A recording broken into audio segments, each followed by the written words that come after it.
군 정보기관이 방통위에 계엄 선포 직후인 12월 4일 새벽 3차례에 걸쳐서 연락관 파견을 요청하는 전화를 한 것으로 확인됐습니다. PPT 보시죠.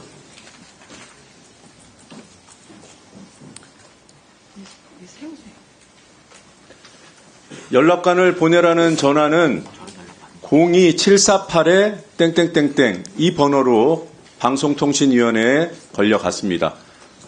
새벽 1시 15분, 새벽 2시 5분, 마지막 전화는 새벽 3시 20분입니다.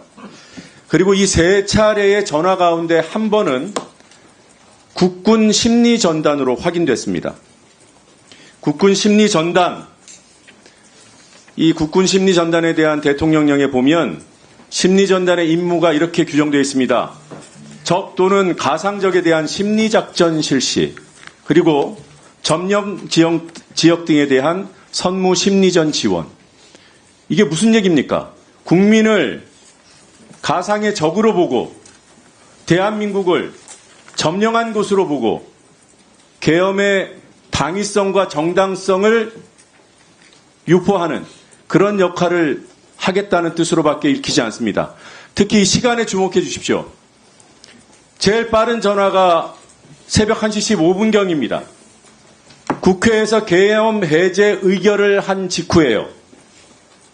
2시 5분도 그렇고 마지막 전화는 무려 계엄 해제 의결을 한 지 2시간이 지나서입니다. 이건 계엄 세력이 국회의 계엄 해제 의결에도 불구하고 계엄 상태를 유지하겠다는 뜻으로밖에 읽을 수가 없어요. 이 전화를 직접 받은 방통위 직원이 있습니다. 근데 그 직원이 지금 이 자리에 없기 때문에 그 직원으로부터 직접 보고를 받은 연락관에게 질문하겠습니다. 기조관에게 질문하겠습니다. 김영관 기조관 앞으로 나와 주십시오. 세워주세요.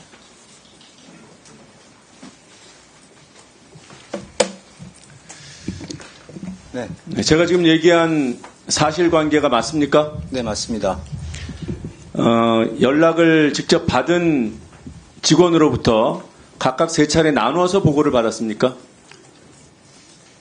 저는 첫 번째 전화가 온 그에 대해서 제가 보고를 받았습니다. 두 번째, 세 번째는요? 두 번째, 세 번째 전화가 왔다는 거는 아침에 출근해서 들었습니다. 어디라고 하던가요? 전화를 걸어온 곳이? 전화를 받은 저희 비상계획 담당의 말에 따르면 그 당시는 경황이 없어서 확인을 못했다고 그렇게 제가 들었습니다.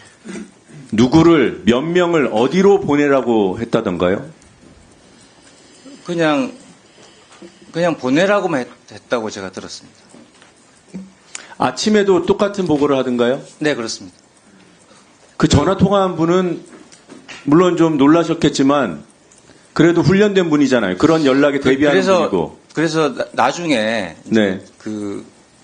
어디서 전화 왔는지 확인하기 위해서 네. 전화를 했는데 통화가 안 돼서 확인을 못했다고. 그게 말이 들었습니다. 됩니까? 첫 전화에서는 그랬다 치더라도 두 번째, 세 번째 전화까지 그렇게 했다는 건 말이 안 되잖아요. 안 물어봤대요? 어딘지? 그러니까 확인을 못했다고 저는 들었습니다. 아니 연락관을 보내라는데 누굴 보낼까요? 어디로 보낼까요? 그걸 안 물어봅니까? 지금 기조관은 그런 보고를 듣고도 궁금하지 않았어요? 저희는 방통위 전화 시스템은 걸려온 전화번호 확인할 수 있습니까? 없습니까? 전화번호가 확인이 됐기 때문에 저 번호를. 근데 왜 국회에서 물어보는데 답을 안 해요? 나머지 전화번호 왜 안 알려줍니까 우리한테? 저는 번호 3개를 다 드린 걸로 저는 알고 있습니다. 3개 다 줬다고요? 예. 김태규 대행에게 보고했습니까? 네, 아침에 출근해서 보고 드렸습니다. 이 중요한 문제를 아침에 보고를 해요? 저희가 비상 연락망 없어요? 그러니까 저희가 연락을 받았을 때는 이미 국회에서 계엄령 해제 요구안이 의결이 된 상태였기 때문에 저희는 당연히 계엄령이 해제될 것으로 보고 아니, 기조관이 대통령이에요? 대통령이 그 시점에 계엄 해제를 받아들일지 말지 합참 벙커에서 수기를 하고 있던 상황인데 그 이후에 몇 시간 동안 계엄이 공식적으로 해제가 안 됐는데 그런 안이한 판단을 해요? 고위공직자가? 김태규 대행한테 왜 보고 안 했습니까? 저는 말씀드린 것처럼 계엄 해제될 것으로 생각을 했습니다. 해외에 나가 있던 조성은 사무처장한테는 보고했어요? 별도로 보고하지 않았습니다. 해외에 나가 있으면 개선에서 벗어납니까? 판단을 들어야 되는 거 아니에요?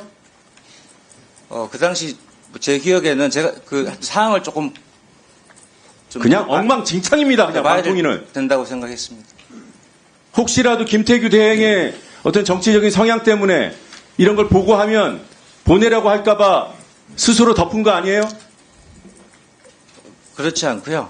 저는 그냥 말씀드린 것처럼 그 직무를 안이하게 수행했다. 뭐 안이하게 수행했다고 생각하지 않습니다. 나름 저는 그렇게 판단을 했습니다. 군 정보기관에서 계엄 상황에 그리고 이 계엄이 내란으로 지금 평가받고 있는 이 엄중한 시기에 국회에서 상임위가 열렸잖아요. 그런데 김태규 대행은 앞서서 이런 연락이 있었다는 사실을 구체적으로 밝히지 않았어요. 그냥 거짓이 아닐 정도로만 어설프게 얘기하고 넘어갔어요. 지금 방통위에서 쉬쉬했던 거 아닙니까? 만약에 그 계엄령이 해제 안 되고 계속 그게 지속됐으면 네. 어느 순간에 제가 보고를 했을 거라고 생각합니다. 그래서 저는 조금 더 상황을 볼 필요가 있다고 생각을 했습니다. 들어가십시오. 시간이 다 돼가요. 이상입니다. 혹시 노정면 의원님 비상계획관을 부를 필요가 있습니까? 당연히 불러야 됩니다. 네, 그러면 그 김태규 대행께서 지금 굉장히 중요한 전화를 받은 분이 비상기획관이잖아요. 그래서 그분 출석을 요청드립니다. 비상계획관은 지금 어디 계신가요? 지금 청사에 있지 않을까 싶습니다. 네, 그러면 지금 즉시 출발하면 뭐 12시 좀 넘어올 것 같습니다. 예, 그래서 비상기획관 출석을 요청드립니다. 의결하.